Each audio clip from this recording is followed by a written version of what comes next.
Bismillahirrahmanirrahim. Welcome to the lecture on the protection. In this lecture, we are going to discuss about the goals of protection, principles of protection, domain of protection, access matrix, access control, revocation of access rights, and language-based protection. The main objective of this lecture is to discuss the goals and principles of protection in a modern computer system. Explain how protection domains combined with an access matrix are used to specify the resources a process may access, and also to examine the language-based protection system. These concepts I will explain when the lecture unfolds, progresses. So what is protection? Okay, so as far as the operating system is concerned, there are resources like file, memory unit, CPU, etc. These resources would be accessed by processes or by users. So the the operating system will implement the mechanism of controlled access. For example, a user, Tom, he creates a file in his or her home folder.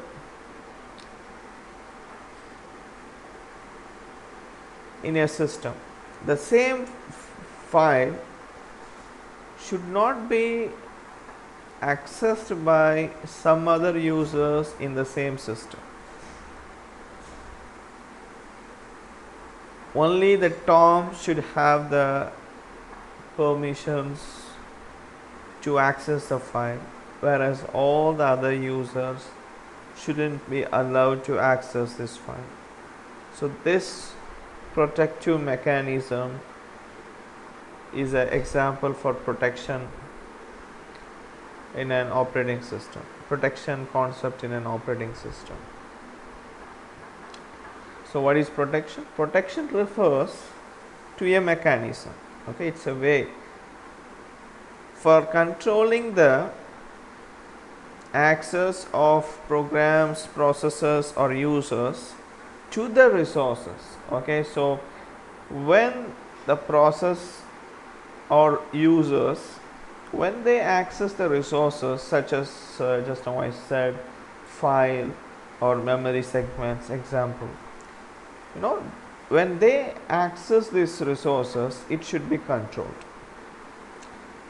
Okay, whether they are allowed to access the resource or not allowed. Okay, if they are allowed to access, what level of permission they have, like they can just read the, for example, if the resource is a file, just they have the read permission, or they can do the write also, or they can, if it is a executable code, or they can they execute. So all these things constitute the controlling mechanism. Okay, so this mechanism must provide a means for specifying the controls to be imposed together with a means of enforcement. So now basically the file access permission, what we have discussed in the lab session, okay, it is the best example for the protection. So here ls-al. So here you can see this, so file permission. So the user, the first these three things. RWX is for the user, so the user can read this file. Let's take some file.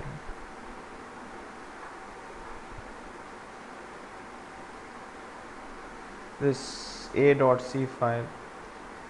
So the user can read the file, write the file, but the user cannot execute the file. Then group, the user would be part of some group. Okay, so that group has only read permission. It doesn't other members in that group cannot write or execute. All the others has just read permission. So this is one of the example for the protection mechanism implemented in an operating system. So ls -al a.c. okay, I want to change the file permission. Okay, user. Okay, I want to add the X permission, a.c ls-al a.c. Now you can see that the user can read, write and execute. Execute means if it is a program file, you need permission to execute. Okay.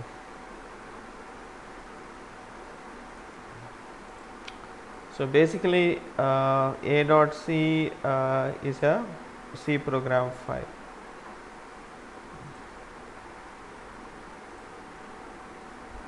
So let us discuss some basic things in this concept.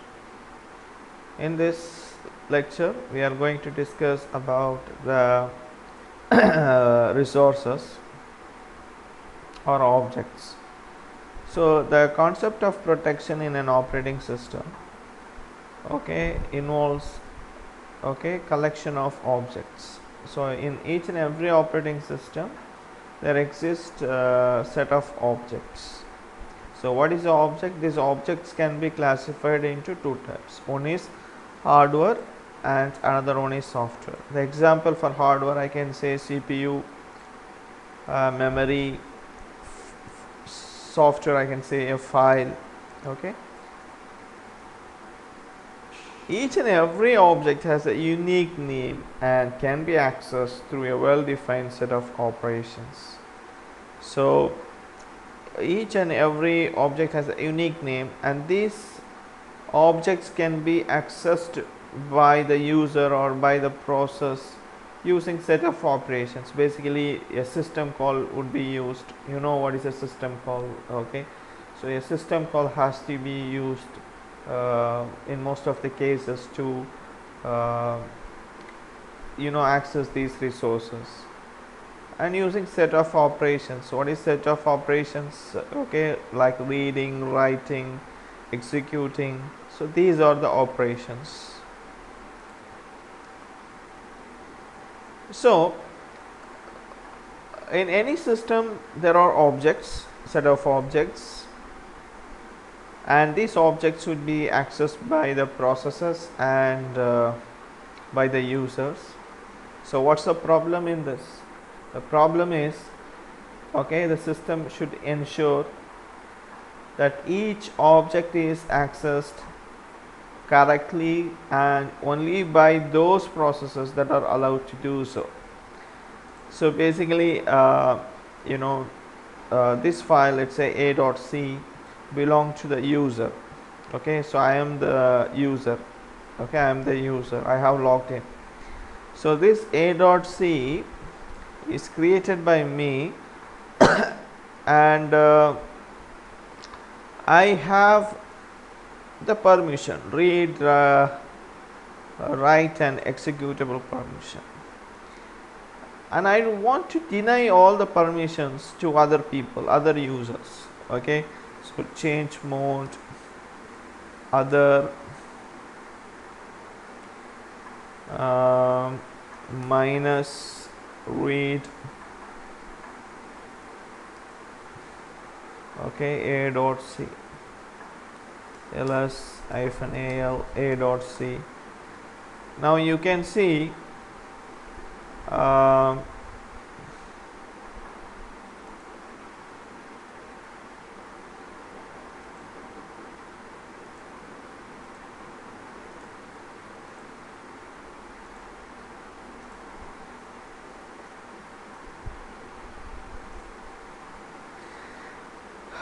so now you can see uh, the user has read write executable permission. The group, still the group has the permission. Let me close that also. Change mode, group minus r a dot c ls hyphen al a dot c. So now you can see only the user, okay, I am the user, only the user has the permission, read write executable permission, whereas other users in the system, they cannot even read the file. So what is protection problem means? The operating system should ensure that each object, example, let's say the file example or memory segment, each object is accessed correctly. Okay, correctly means they should have the permission to access, they should be authorized to access, okay, and only those processors or users are allowed to do so. Okay, so here only this user should be allowed to access, no other user should be allowed to access. So this is called protection problem in the concept of protection in an operating system. So what we are discussing, students, we are discussing the basics of protection mechanism. Now let's discuss a concept of the principle of least privilege.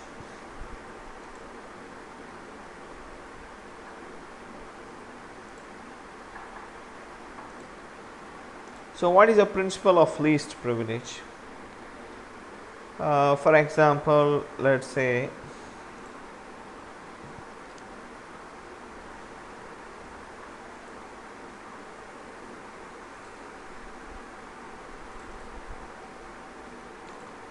so now for example, now I am opening a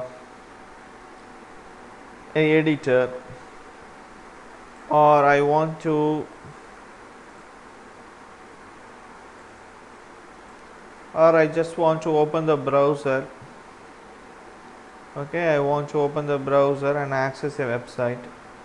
So these are very simple tasks, okay, to do for a user, right? So these tasks can be done using a simple user account. The user need not be an administrator.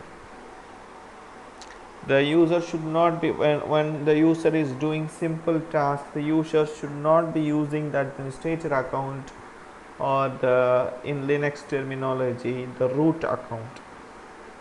Why?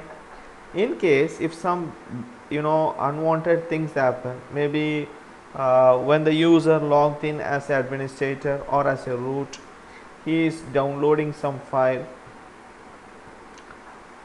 some game file, and he is executing that game in the system. Maybe that game has some malicious code, and since the user is executing that executable, that game program or what malicious program, using the root account or the administrator account, which has high privilege, lot of permissions, full permissions, then the malicious program, it will also get full permission, high privilege, and it can do lot of damage. Okay, that's why for doing simple tasks, okay, in order to protect the system, the user should use a simple user account instead of administrator or root account. Okay, for example, let's say here just I have opened editor, and I have opened the browser. For that, no need for any root account or administrator account. Now let's say I want to create a user in the system.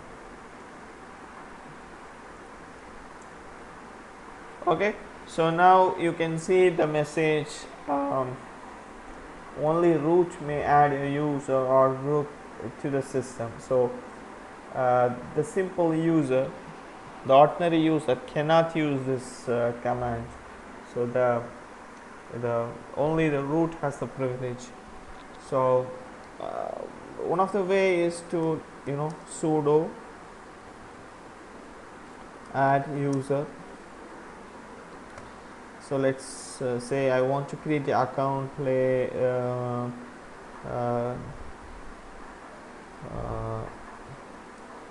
MOH. So it is asking the password of the root account. So I give the password.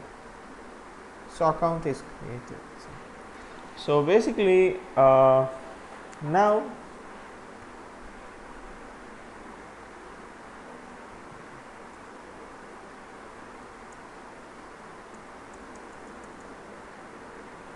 the account is created. So basically now when executing this particular command, add user, when you give sudo, the user would be transformed into the root user. So as a root, this command would be executed. Once the command execution is finished, then the user will be an ordinary user. Only for that particular command, sudo will help to make the user a root user.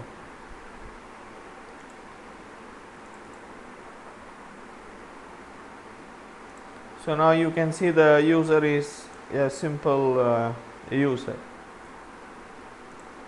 So the principle of least privilege says the programs or users and system should be given just enough privilege to perform their task. So for example, don't give don't execute a program as if not needed as administrator using administrator account. You understand? So the user, for simple task, to perform simple task like accessing an email or searching internet, the user should not use the root or administrator account.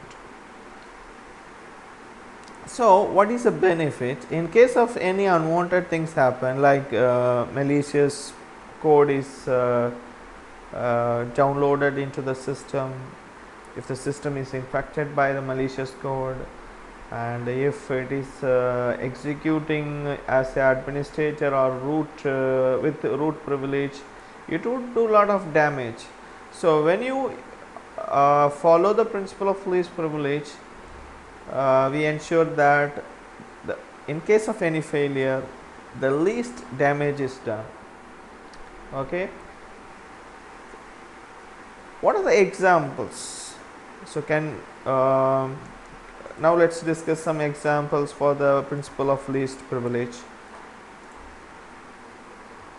Program should be given just enough privilege to perform their task. So now I want to run this browser. Okay, so the browser can be executed as a simple ordinary user, no need for root account. So that's a message here. The program should be given just enough privilege to perform their task. Don't give high privileges. Don't execute as a root or as an administrator, okay, if there is no necessity. Each user should be given a separate account. and they should be allowed to access their file only, not others file. They should not be allowed to access others file. So like here, okay, who am I? So basically each user should be allowed to access their own files. They should not be allowed to access others files. So each user should be given an account. When a system is shared among many users, each user should have a separate account. And how can we protect, you know, the like accessing the resources of other users? Using file permission, we can do using file permission. Okay.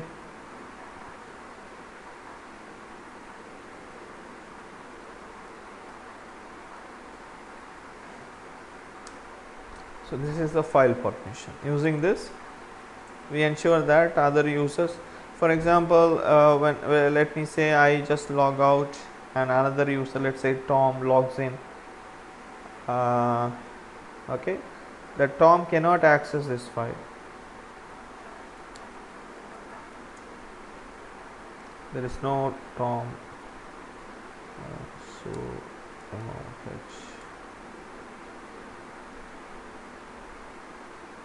so who am I? Now the user is MOH. Okay, so the MOH, okay, still the MOH cannot access this file, because this file, okay, access is given only to this user. So that's our second point. The root account should not be used for normal day-to-day activities when the user is you know, accessing the internet, searching the Google, or accessing the email. For simple tasks, you know, the root or administrator account should not be used. So what's the root account, students? So root, so who am I? You can see root accounts. So it has full permissions, full privilege. You can download, okay, you can create a user, you can earlier I was using sudo command. Sudo command actually will make the user as a root for only particular command, only when you are executing a specific command, like when you create a add user, no, only that time the user will be acting like a root. But once that command execution is over, then the user will become an ordinary user. But the su command, basically, which we are going to discuss little later, will change the user basically from from one user to another user. So from MOH I have changed into root. Now you can see this is highlighted using red color. That means this terminal you know, is running with root privilege. So I can add user, okay, I can execute any program which needs high level privilege. So root account should not be used for normal day-to-day activities. The system administrator, you know, in big companies there is a system administrator, server administrator we can call, Linux administrator, Windows server administrator. These people they have the password, they control the administrator account or the root account. They should not use this account, they should not log in as root or administrator when they are doing some simple task like email access something. The system administrator should not have they should have in fact have an ordinary account. So when they want to use access email, they should use the ordinary account. When they want to install some software, they want to do some troubleshooting, okay, in that circumstance they have to use the administrator or root account. So this concept is called principle of least privilege. So you should know what is a principle of least privilege, and also you should know the examples. Through the examples, it is easy for you to understand this concept.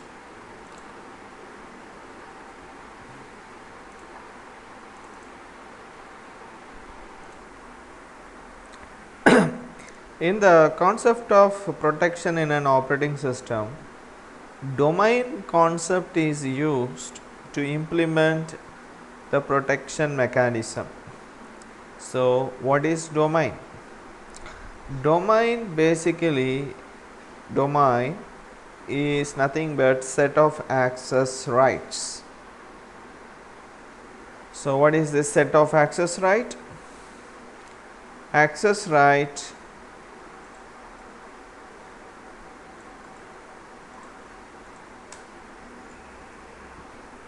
so domain is nothing but set of access right. What is access right? It is the set of object name and right set. So for example, this is the example of right set. Object 3, it can be a file like some file in a system. So this file, okay, has read write permission for the user D1. Let's say for the user D1, for the domain, let's say, as for the time being, let's discuss in terms of domain. The domain D1 can domain D1 has the read write permission for the object 3. Okay, object 3 can be, let's say, just imagine as a file. So domain, what is a domain? It can be a user, you understand. So the user, let's say, has the read write permission over this object O3. Okay, so this concept is called domain concept, and this concept basically used to implement the mechanism of protection. Okay, so please, each domain defines a set of objects and the type of operations that may be invoked on each object. So you can see in each domain, okay, you have a set of access right. In each access right there is an object and also right set. Right set means type of operations, read write, like that. So this combined thing, okay, we can call it a set of access right, okay, makes a domain. Okay, so how you have to understand is this: the domain D1 has the read write permission over the object O3. The domain D1 has a read write permission over the object O1. The domain D1 has executing permission over the object O2. Now you can see here domain D2 has the write permission over the object O2. Domain D3 has the executable permission over the object O1, and domain D3 has the read permission over the object O3. Now here there is something called overlapping. The domain D3, this area is overlapped between the D3 object and D2 object. So domain D3 has the print permission over the O3 object, as well as the domain D2 also has the print permission over the object O4. So both the domain has the permission over the O4 print permission. So this concept is called domain concept. Okay, so this basically, this structure, domain structure, basically is used to implement the protection mechanism. So please, students, you should know what is a domain. Domain is nothing but set of access rights. Okay, so each access right has an object and type of operations, that is called right set. You can see it here. Okay, so where right set is a subset of all valid operations that can be performed on the object. In UNIX terminology, basically, just now I said when I was discussing the domain, no, you can visualize the domain as a user. Okay, so in domain in Unix terminology, or in Unix angle, okay, we can say the each domain is associated with a user ID, user account. Each and every user has a user ID, that is unique number within a system, right?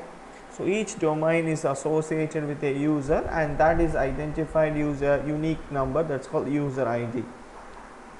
Okay, so basically now what we are going to discuss in this slide is it possible to for a user to go from one domain to another, switch from one domain to another?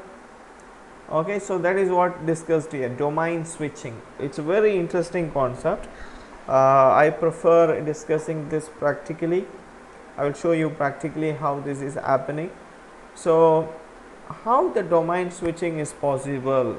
So in Unix angle, please understand, each domain is associated with a user account, it is associated with a user ID.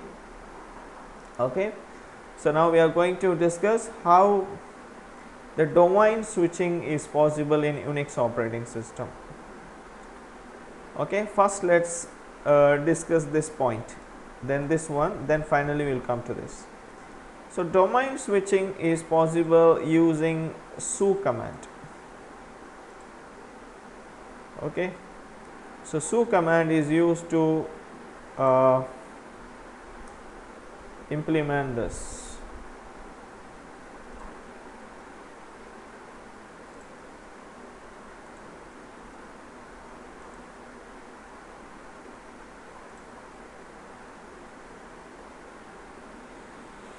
So now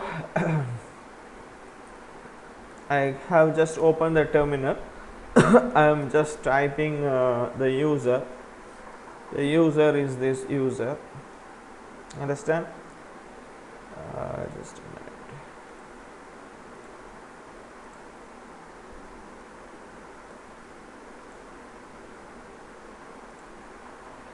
Okay, so now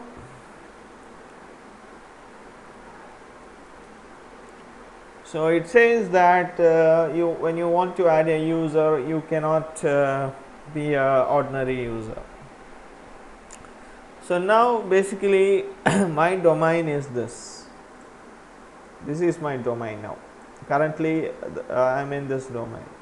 So but from this domain, please understand, this particular program cannot be executed. Being in this in the ordinary user domain, this particular command cannot be executed. So I have to change the domain. So like I have to change from this ordinary user domain to root domain. Root, you know, root is the administrator. So su root, password of the root, who am I? So now the domain is changed. The domain is changed from the ordinary user to the root, and this will allow us to execute this program. Okay, so this program can be used when you give. Okay, so it is not important to us. Clear? So now it is working. You understand? Just we have to give the password for Tom.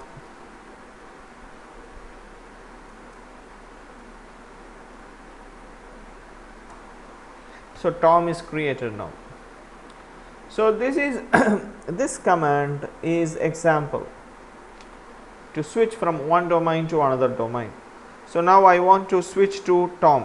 Just now we created the account for Tom, su Tom. Okay, now who am I? You can see Tom. So please understand, domain is associated with user account. Each user account is assumed to be a domain. Please understand. So domain is associated with the unique number of the user account, that is called user ID. Now the question is some operating system allows us to switch from one domain to another. So in Unix how it is possible to switch from one domain to another, that's what we are discussing. The first command what we discussed is this su command. Okay, so using the su command you can switch from one domain to another. Okay, su space the name of the domain to which you want to switch over, then enter the password of that user account, then you will be switched from your from the current domain to the other domain. Second one is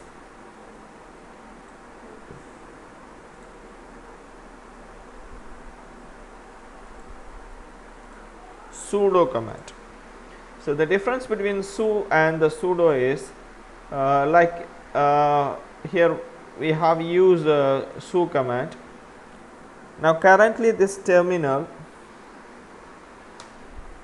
is existing in the tom domain. Okay, or let's say su root. Now the terminal is existing in the root domain. Now you don't want this to happen, you just want the domain to be switched from one user account to another user account only for a specific command. You don't want you don't want to switch entirely within a terminal. You don't want that to happen. You don't want the su command, because you now in this terminal, okay, you are existing as a root, and being in the root you can execute any command, but you don't want that to happen. You just want to switch the domain for only one command execution. So then you can go for sudo. Okay, so su tom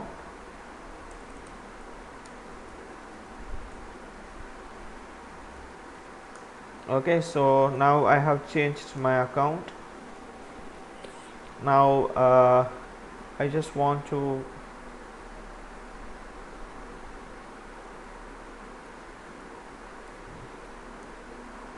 add another account. So again, it's saying, okay, you are a ordinary user, only root is allowed to add a user. Okay, so I don't want to use the su command. Then what's the option? Sudo add user jury, password 123. So now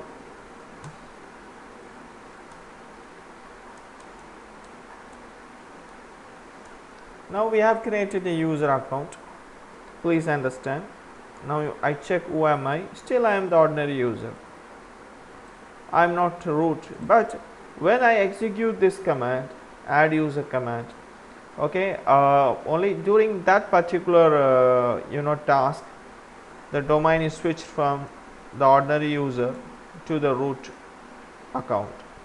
Once that execution is over, then again the domain will switch back to the ordinary user. You get the point? So this is okay, so this is how you can do the domain switching using sudo. Now I have explained su as well as sudo. Now the another option is using set UID option. Domain switch also can be done via file system. Each file has associated with it a domain bit, set UID bit. Okay, so what's this concept? Whenever we create a file, for that file, okay, a bit is associated. That bit is called domain bit, or we can say set user ID bit. Okay, let's say We go here.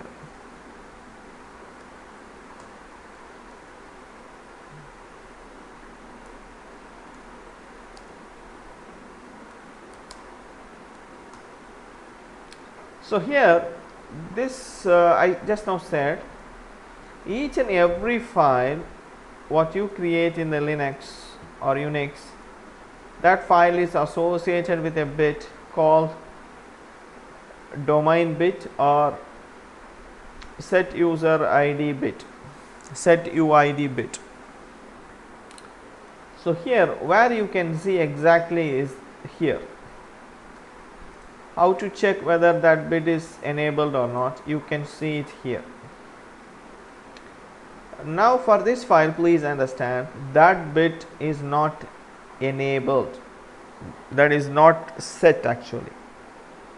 It's like, you know, on off. Okay, so for each and every file you can on that bit, set UID bit, or you can off the bit. Okay, you can ask one question, what is the benefit? I'll come to that little later, but let us see, when you see a file, you should know whether that you set UID bit is on or off. Here for this file it is off. How you know? It should be yes here, yes. If it is yes, okay, that set UID bit is on, otherwise it is off. Let's work out a simple tutorial question.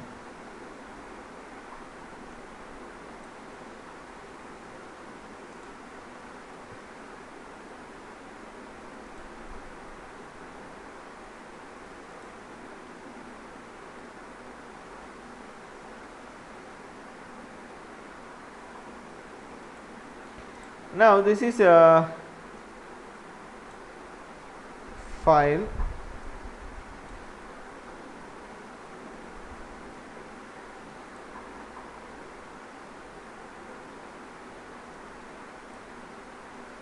so this file, okay, the set UID is false, it is not set. How you know? Because you see there is no S.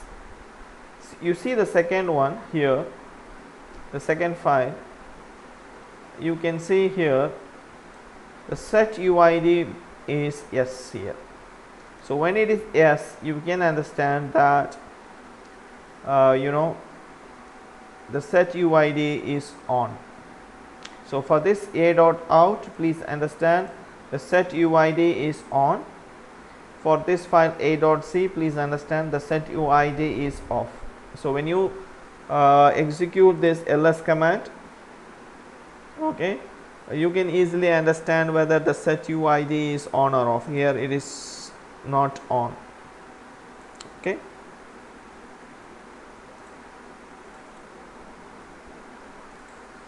Now I have just compiled this code. After compilation, you can see that a dot out, this is the executable code, is created. You know what is executable code? This is created. So when it is created, please understand here it is not S. That means set UID is still off. Now how can I enable set UID? Change mode, user plus yes, a dot out.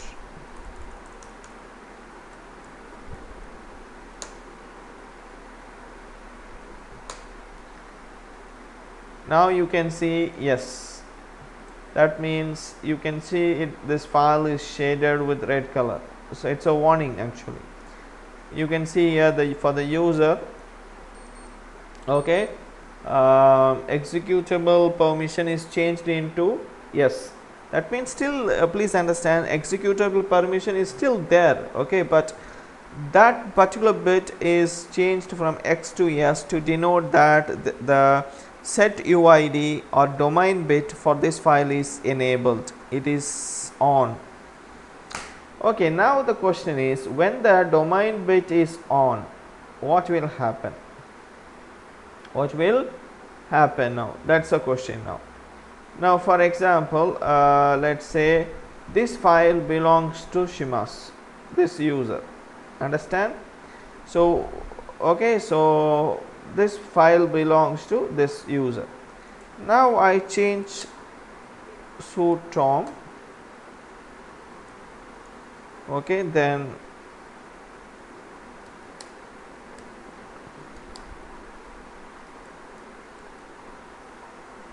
so you can see now the user is Tom. So if this user execute this file, please understand, okay, what will happen when the Tom execute this file, then the user ID of the Tom would be switched to this user Shimas, because this for this file set domain bit is enabled on.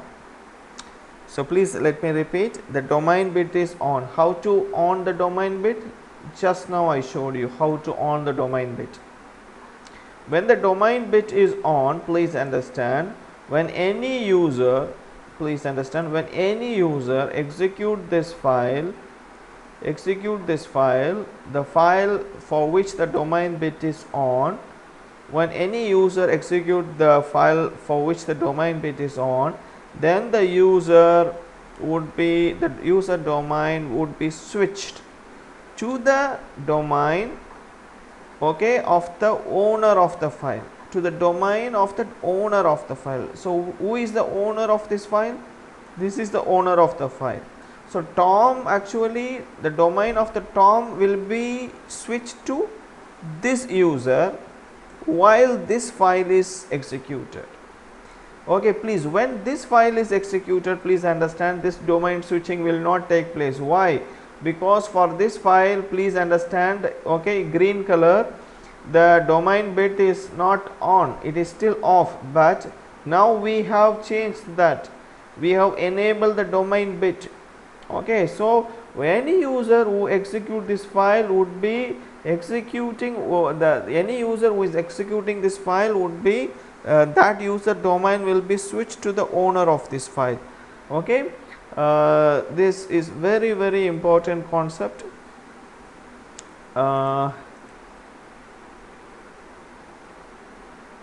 Just a minute. Okay.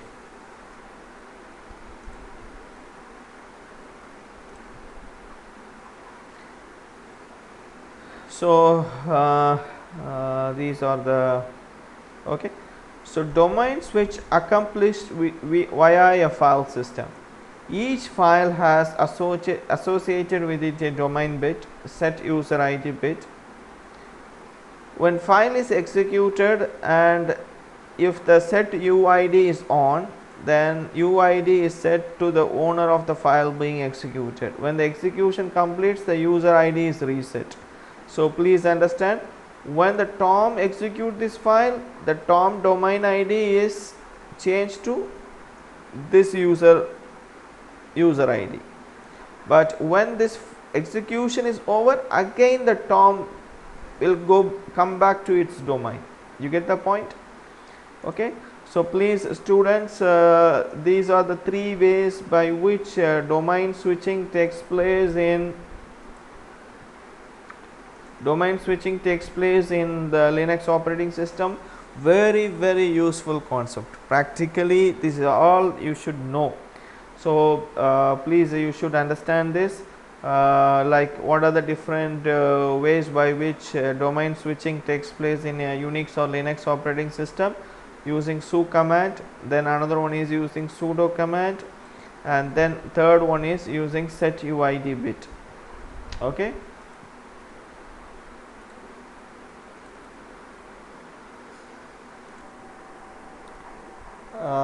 The implementation of the protection mechanism in an operating system can be visualized as a matrix, access matrix. You can see the access matrix here. So in the access matrix, basically the rows represent the objects, rows represents the domains, uh, D1, D2, D3, these are the domains, and the columns represent the objects. And access I comma j is nothing but set of operations that a process executing in domain I can invoke on object j. So let's say this is the access matrix. Okay, so this access matrix, rows represent the domain and the columns represent the objects. So here the access permission, okay, represent the process which executes within a domain D1 can read the file F1.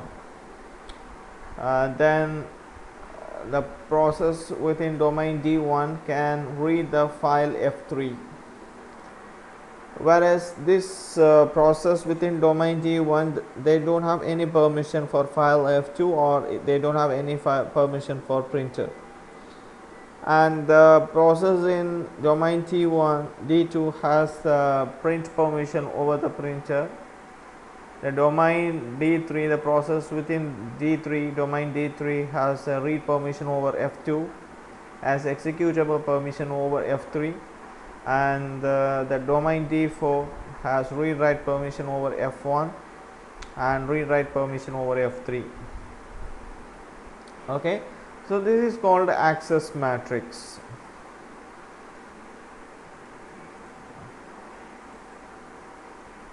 So here the columns, they represent the access control list associated with each object, okay, set of permissions, and the rows represent the capabilities of each of the domain. The domain can be a user or group, okay. So the capabilities of the domains, capabilities are represented by the rows.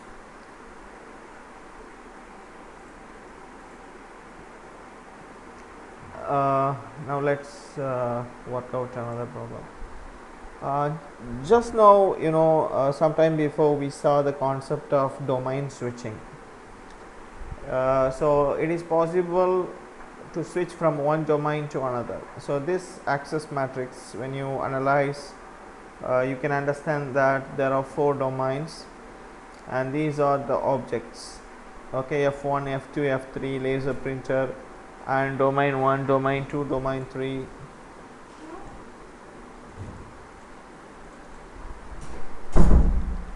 So basically you can see this domain also represented as object, because to show that domain switching concept.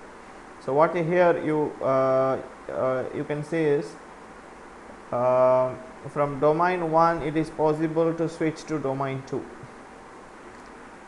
I hope you still remember the domain switching concept using sudo command, su command, and set uid bit. Okay, so here, okay, the domain, this access matrix shows here this difference between this access matrix and this is that here domain switching also is shown here. So here the domain 1 has the read permission over the F1, the domain 1 has the read permission over F3, and from domain 1 it is possible to switch over to domain 2. Okay, so basically this access matrix is a way to implement the protection mechanism. So whenever user switches from one domain to another, the system can refer to this access matrix to check whether it is allowed or not, whether to switch from the domain 1 to domain 2 or not. So if, for example, here D1 to D2 is allowed, so the user is allowed to switch to the specific domain, to the target domain, whereas from D1 to D3 is not allowed in the access matrix. So then the D1 to D3 will not be allowed to switch over. So this is a way to implement the protection mechanism. Okay, So from D2 it is possible to switch over to D3 as well as to D4, and D2 has the print permission over the laser printer, and D4 has a permission to switch over to D1, and also it has a read write permission over F1 and a read write permission to F3.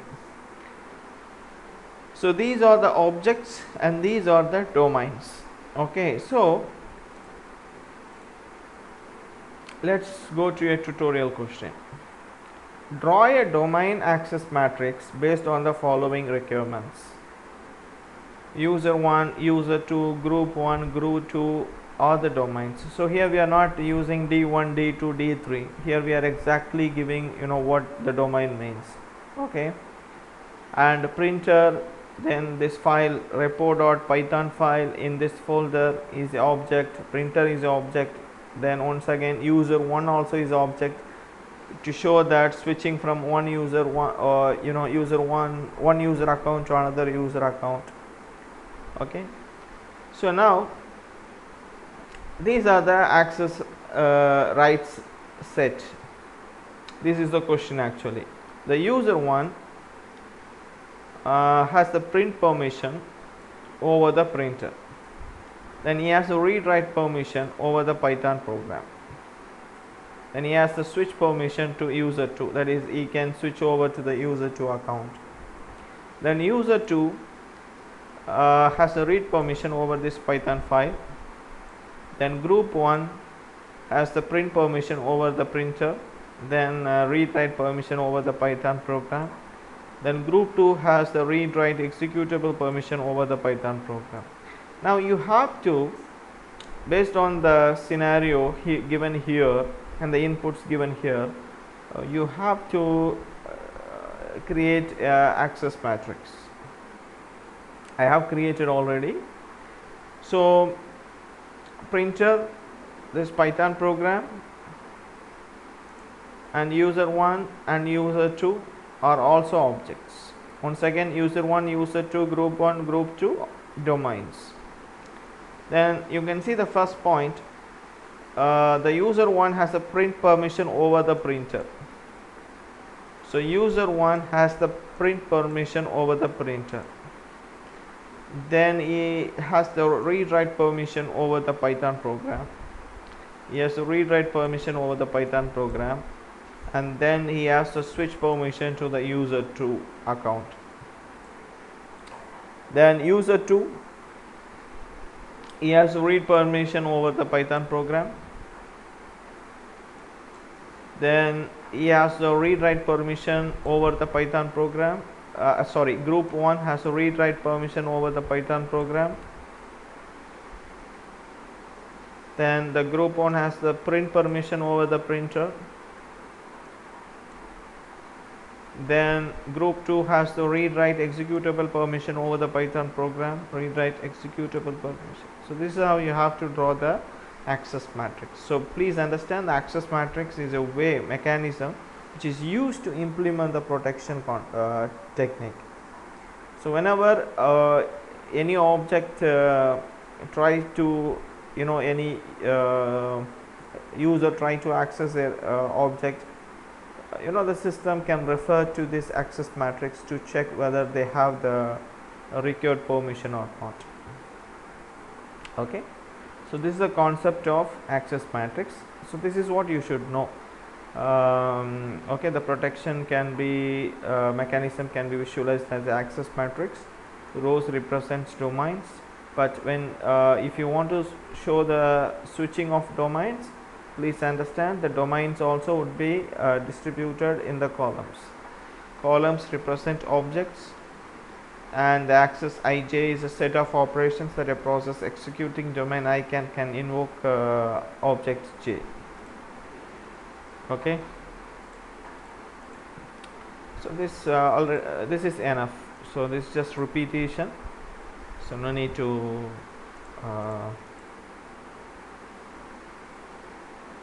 so we have covered all these points.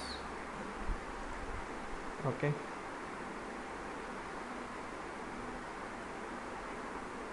just we'll go to the next concept. Use of access matrix. So already we have discussed this point. In the access matrix, there are domains and objects. So domains and object. So here the write set has to be specified.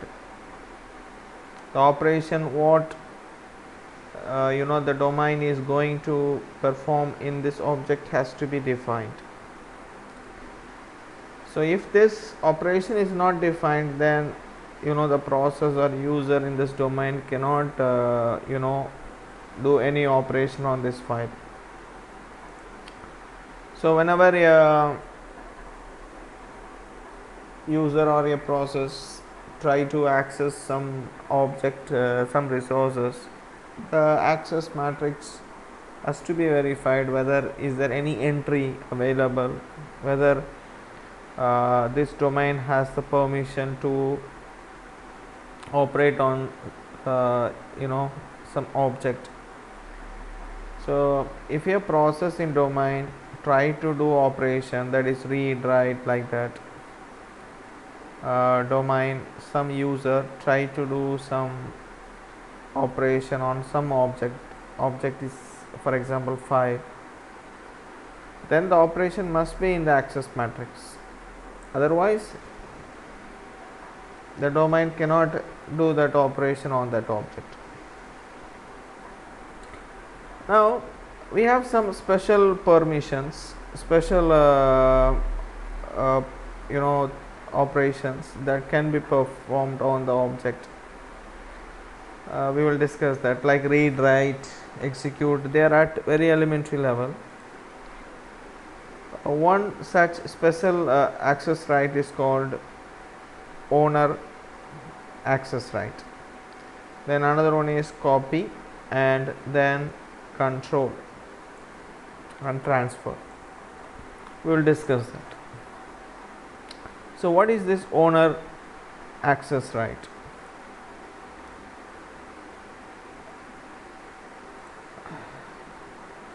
So let's say this domain, let's say a user in this domain creates this object, let's say a file.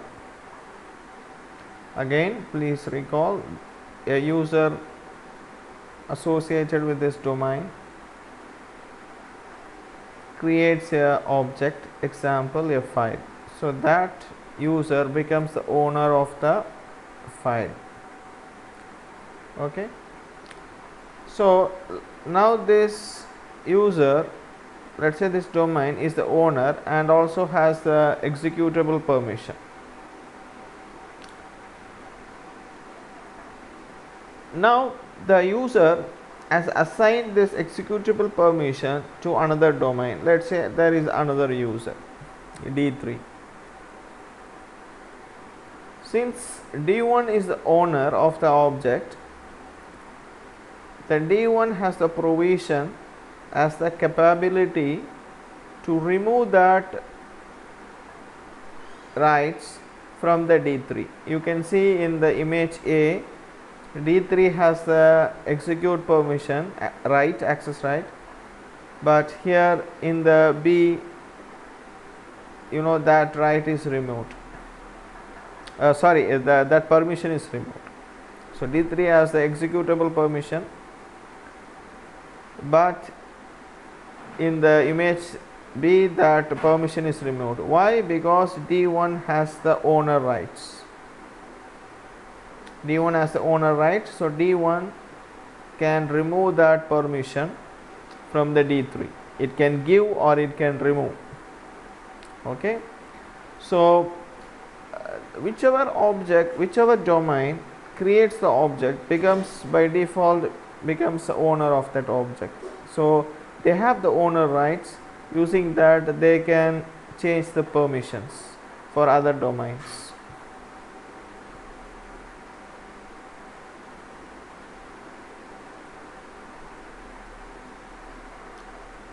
So next one is copyright. So in this access matrix, you can see for the domain D2, for the object F2, there is a read permission, and also it is denoted by a asterisk mark. It indicates that the domain D2 has the copy rights. So it means it can give this permission to other domain. Whatever permission this D2 has, what permission the D2 has? Okay, it has read permission. So this read permission can be given to whichever domain the D2 wants. For example, let's say this D2 wants to give this permission to D3. You can see in image A there is no read permission for the D3, but here in the image B the D3 gets the read permission from the D2. So because the D2, domain D2 has the copyrights, it has the copyrights. Okay, so now the D3, please understand, it cannot give the copyright using any copyright. It cannot give this permission to any other domain. It cannot give. It just got the permission from the D2, but however the D3 cannot give it to other domains as far as this scenario is concerned.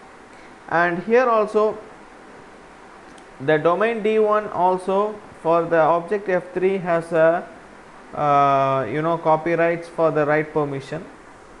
Okay, if it wants, it can give to some other domains. So please, these are the two special access rights. One is owner access right, another one is copy access right.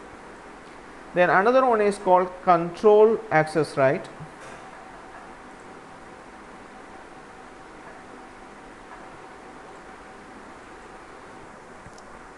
So now let us discuss about the next one, is called control. So control basically access right will allow a domain to modify the access right in another domain. So here let's say domain D2 has the switch control over it has the control rights over the domain D4. So it indicates that the process operating in domain D2 has the right to control any of the rights in domain D4. So the process which is operating in the domain 2, they can control all the rights in the domain D4. So this actually access right is between two domains. Okay, they can change the the access rights of other domains. Okay, so next one is to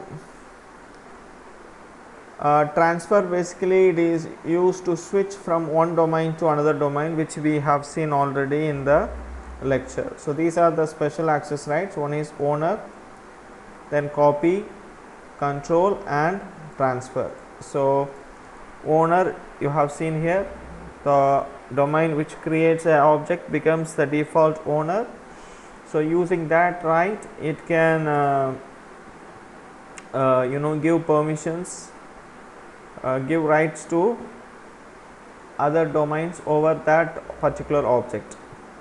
Okay, so similarly copyrights, basically the domain which has some rights can copy that right or transfer that right to some other domain. Okay, so any domain which has copyrights over some object, it will be marked using the asterisk mark. Then the control access right basically is used by a domain, the process in a domain, to control the rights in other domains.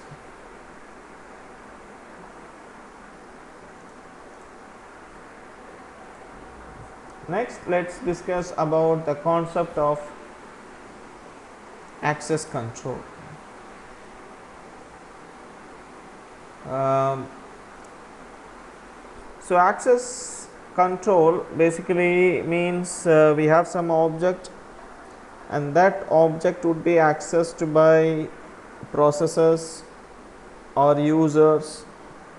So that access has to be controlled using some mechanism. One such mechanism is called role based access control. We have access control list, same like that we have another mechanism that is called role based access control, and it is available in the Oracle Solaris 10. Okay, so in each and every system we have user accounts, okay, like ordinary users, Tom, Jerry, like that we can create any number of users.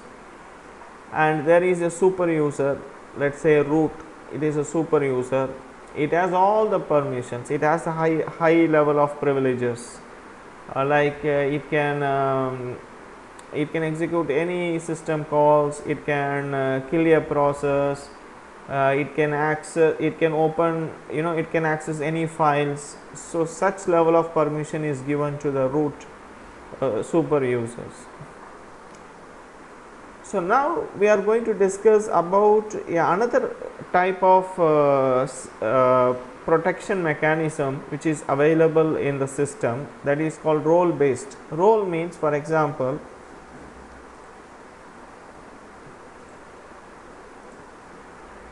let's say in a system might be used by developers, system administrators, auditors. So these are called as the roles. Okay, these are called as the roles. Okay, developers, those who create some Python applications or Java applications. Okay, the people, those who check the logs for auditing purpose. System administrators, they like do backup, okay, like create user accounts. So these are the different types of roles. Okay, so basically these different roles have different privileges. For example, let's say this developer would have less privilege, and the system administrator would have more privilege than the developer, and the internal auditor would have some privilege which is specific to their task, like auditing, checking the logs, like that. Whereas the internal auditor should not be allowed to change the password. Developer should not be allowed to change the password of any user account. Whereas the system administrator should be allowed to change the password of user account in case any problem happens, or disable the account. So like that, different category of users, they are considered as roles, have different privileges. So basically these roles have different privilege. So what is a privilege? Means it's a right to execute system call or option within a system call. So what it indicates is that different roles, okay, roles you can assume like a group. The different roles have different privileges. So with these privileges, they vary in how they can execute the system calls. Right to execute the system call, the right to access certain functionality of the system. So these privileges can be given to a process not through the user account but through the roles. That is the speciality of the role based access control. So basically, please try to understand, when we log in into the Linux system, okay, The ordinary user will be given a role which has the least privilege, according to the role based access control. Okay, whenever for each and every user account, one or more roles will be associated. This is the role, what I say, one or more roles will be associated. For example, there is account Tom, so let's say that Tom is a developer, Jerry is an internal auditor, John is system administrator. So for each user account, okay, we can associate one or more roles. Okay, for ordinary user, they are associated with some role, okay, which has less privilege. With that privilege, let's say they can access basic things. Okay, so it satisfies the principle of least privilege. So least privilege, they don't have a high level of permissions. So since they don't have the high level of privileges, they even some unwanted things happen, it will not result in high damage. You understand? So now when a user logs in into the account, okay, they can access certain things in the system using their roles, not using their account. Since each and every user is associated with the role, their access to the resources or object is controlled using their role, to which role that particular user account belongs. So each role has certain privileges. So example for privilege, we can say right to execute system call, whether they can access a certain file, are they allowed to open a file, are they allowed to change the password, are they allowed to create a user account. Okay, so that is how you have to understand this. Privilege is a right to execute system call. So these privileges can be assigned to the process through the roles. User assigned roles granting access privileges. Okay, so basically user accounts are associated with the roles, so the roles have set of privileges. So when a user execute the process will get the privilege from the role of the user. Okay, suppose a user wants to add more roles. For example, now the user has logged in and user has a developer role. Now the user wants to, so with the developer role, the user cannot do system administrative task, like let's say the user cannot create a user account, or the user cannot delete the user account, or the user cannot change the password for other users. So now this user wants more, permissions, privileges. So the user can add up the roles, can get more roles using password. So if for each and every role is protected by a password, okay, so the user can add the roles. Okay, when the user knows the password, the user can add the roles. When the user add the roles with high privileges, then the user can execute the instructions which with high privileges. So enable the role via password to gain its privileges. It seems like access matrix. So this is called access control. It's a very good concept, students. You can access these contents in the Oracle website and you can gain more knowledge. It's a very useful concept.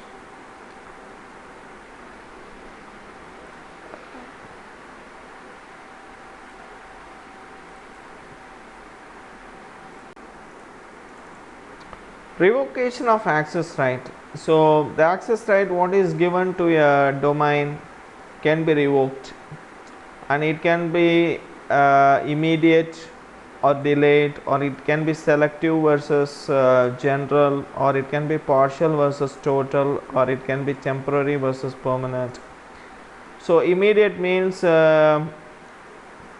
when you want to get back the access right from a domain on certain object, whether you want to do it immediately or you want to fix a time on which so and so time that particular access right has to be revoked, sorry, it has to be just a minute, it has to be revoked. So that is immediate versus delayed. Selective means when an access right to an object is revoked, does it affect all the users?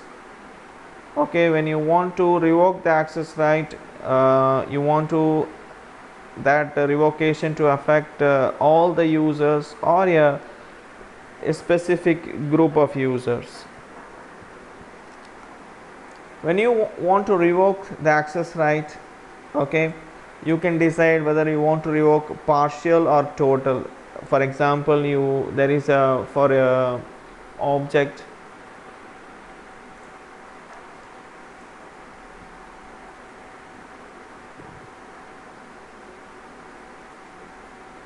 read write permission is there on file F1 for the D4.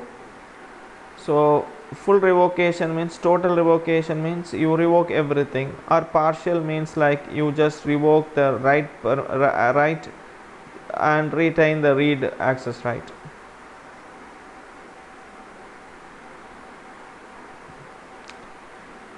So when access right is revoked, whether it can be returned back to that domain in later stage, that is what we say about we say as temporary versus permanent. Temporary means after some time the revocation would be cancelled and the access right is returned back to the domain, specific domain.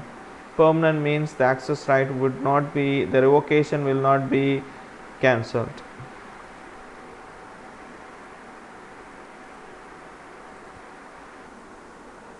So far we have discussed the protection at the operating system level. Sometimes the protection can be little narrowed down at the programming language level. When an application is developed using some programming language, the developer can implement the protection mechanism at the application level. It becomes a language based protection. So when an application is designed, the developer can enforce the access control mechanism such that a function can access which resource and what type of operation that the method can perform on that resource. For example, let's say there is a class, and in the class we have variables, we define variables or constants. So we say that as properties. We can specify the public, private access specifiers. So if any variable is is declared as private, then it has to be accessed only within that class, from any method within that class. So the methods outside the class cannot access this variable directly. So this is some sort of access control implemented at the language level. Then type checking, when a program is compiled. For example, let's say there is a variable that is it belongs to data type int, but it stores a string data. So while the program is compiled, that time the type checking is made. This is one sort of language based protection. And also when objects are loaded into the Java virtual machine, there is a protection mechanism that doesn't allow the methods in the object to access the methods in the object, they cannot access any resources without proper permissions.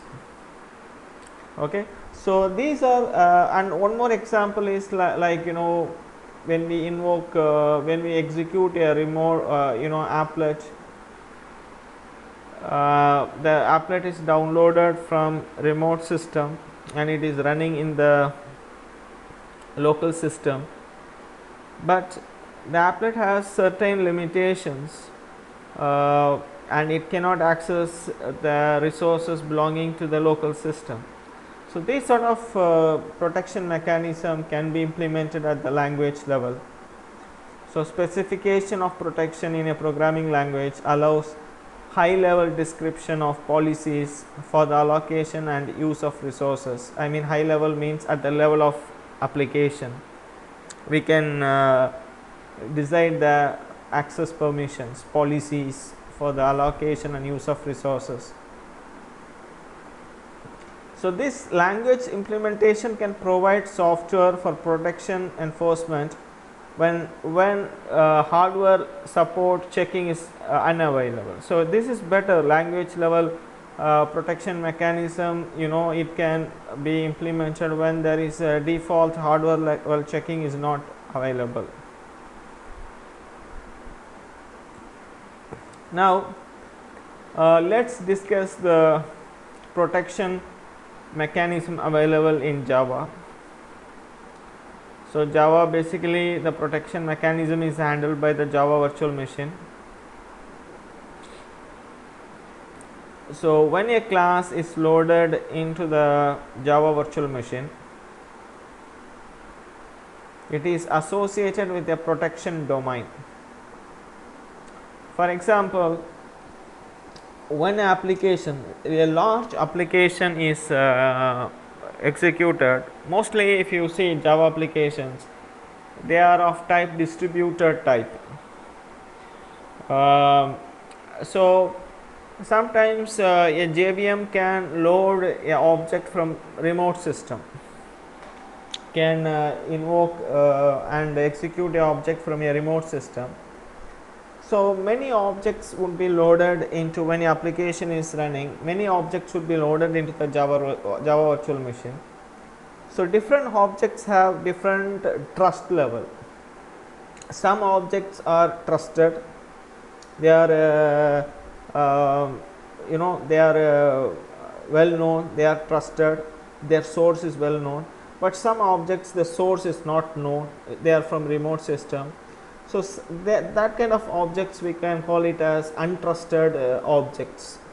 So basically different objects, when they are loaded and executed in the Java virtual machine, they have different protection domain associated with them. So what is this protection domain? Some objects are trusted, some objects are not trusted. So basically the access permissions would be, access right for these objects depend on whether they are trusted, whether they are not trusted.